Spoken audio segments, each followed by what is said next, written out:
राजकोट येथील छत्रपती शिवाजी महाराजांच्या पुतळ्याच्या कामात हलगर्जीपणा केल्याप्रकरणी अटकेत असलेल्या बांधकाम सल्लागार डॉक्टर चेतन पाटील यांना आज न्यायालयात हजर केलं असता न्यायालयानं त्यांना 5 सप्टेंबरपर्यंत पोलीस कोठडी सुनावली आहे. काय झालं, या ठिकाणी आरोपी जो चेतन पाटील होता त्याला कोर्टासमोर हजर करण्यात आलं. त्याच्यावर जे गुन्हे होते त्या कामी आम्ही पोलीस कस्टडी मागितलेली होती आणि पोलीस कस्टडी कोर्टानेही मान्य केलेली आहे. काय झालं, हा सध्याचा गुन्हा आहे तो प्राथमिक स्टेजला आहे आणि त्याचं तपासकाम होणं अजून गरजेचं आहे. त्यामुळे कोर्टाने आम्ही जरी 10 दिवसाची मागितलेली होती तरी 5 दिवसाची 5 सप्टेंबरपर्यंत कोर्टाने पोलीस कस्टडी दिलेली आहे.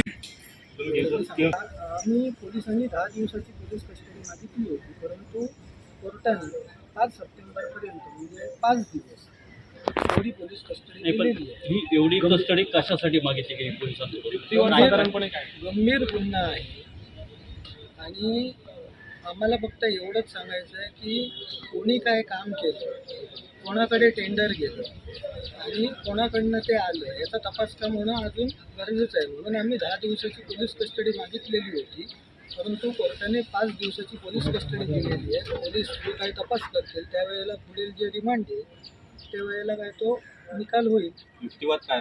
तो फरार आहे, त्याला फक्त पोलीस घेऊन येतील तेव्हा त्यानंतर पुढील कारवाई होईल. त्याचा मुद्दा कुठे या रिमांड रिपोर्टमध्ये तरी आलेला नाही आहे, पण जो दुसरा आरोपी आहे तो आतापर्यंत फरार आहे.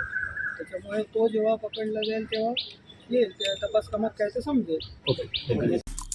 आमचे दिवसभरातले सर्व अपडेट्स, ताज्या घडामोडी आणि थेट लाईव्ह पाहण्यासाठी सबस्क्राईब करा, लाईक करा कोकणचं नंबर 1 महा चॅनल कोकण 7 लाईव्हचं YouTube चॅनल.